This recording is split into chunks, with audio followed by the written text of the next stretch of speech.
Thank you, Mr. Chairman, and thanks for holding this hearing. I agree wherever anti-Semitism is found, we should denounce it vehemently.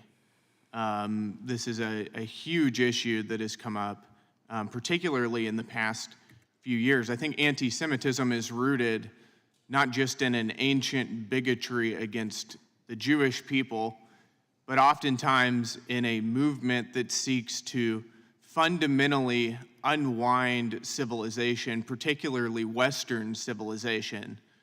Of course, our Western civilization that we enjoy is rooted in Judeo-Christian values, the very cultural foundations that we as conservatives seek to conserve.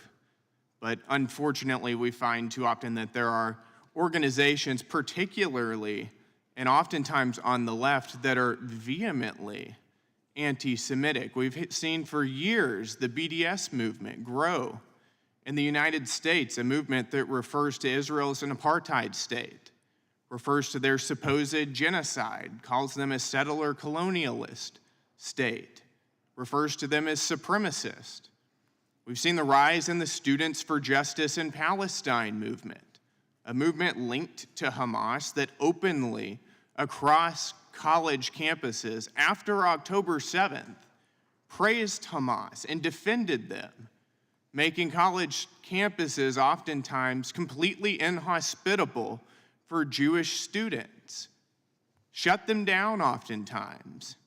And then we have Code Pink. We saw some of their members in this room earlier today, a group that is connected to the CCP that is ostensibly anti-war, and yet right after October 7th, the day after October 7th, put out a statement not condemning the genocide of Jews, but supporting the Palestinian movement, saying, quote, "Resistance is a human right. The human reaction to being oppressed is to resist, and Palestinians deserve that right just as much as everyone else on the planet." They went on to say Palestinians are confronting the world with their truth, and it is one that should be supported and respected. That was the day after October 7th. And then we have members of Congress comparing Jews to termites, saying that Israel has hypnotized the world and calling it evil. And then, of course, shouting the slogan, "From the river to the sea." There's a leading mayoral candidate in New York right now, who refuses to condemn the phrase, "globalize the Intifada." That is sickening that this is in our political system. I, again, want to thank you, Mr. Chairman, for holding this hearing. Mr. Nosenchuk, thank you for being here and for the work against anti-Semitism that you do. Do you believe that the slogan, "From the river to the sea," is anti-Semitic? So terms have different meanings. Terms have different meanings to different people, but it's clear that some language has now fueled violent attacks on Jews, and those terms must be understood through that lens. Well, do you believe that phrase is anti-Semitic, though? I agree we should disagree with the substance of it. I think it depends on the way in which the terms are used.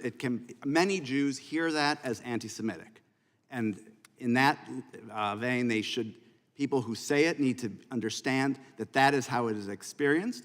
And in assessing, from a civil rights perspective, whether there has been anti-Semitism, we look to bias motivation, and certainly language like that can be probative of anti-Semitic bias. It seems to me a phrase that excludes the existence of the Jewish state would be pretty clearly anti-Semitic. Do you believe that the phrase "globalize the Intifada" is anti-Semitic?